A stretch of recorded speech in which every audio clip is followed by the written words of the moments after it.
উল্টাপাল্টা কথা বলে জাতিকে আর এখন বিভ্রান্ত করা যায় না। কি বলেন ঠিক কিনা?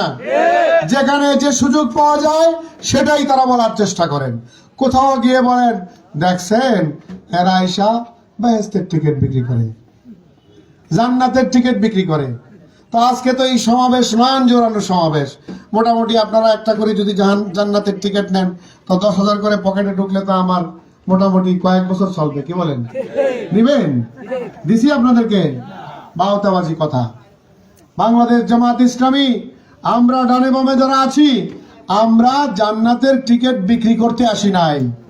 কিন্তু তখন কোন জায়গায় তারা গিয়ে কি বলেন, তখন তারা উল্টা বলেন, সেই আগের পচা কাহিনী বলেন যে রাজাকার আলবদর অমুক তমুক বলার চেষ্টা করেন।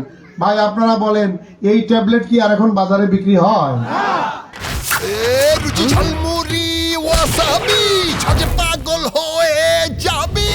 বিক্রি হয়?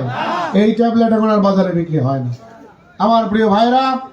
এরপরে ওনারা আজকে যে কাজ করছেন সেটা হলো এরকম সমাবেশ করে মানুষের সামনে এনে এসে বলেন, নেন এটা হলো ফ্যামিলি কার্ড, নেন এটা হলো কৃষি কার্ড, নেন।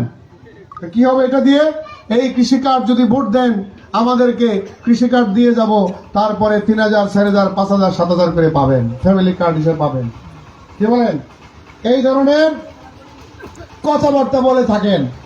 এখন কোথাও 3,000, কোথাও 5,000, কোথাও বলা হচ্ছে বাংলাদেশের বিভিন্ন জায়গায় 7,000।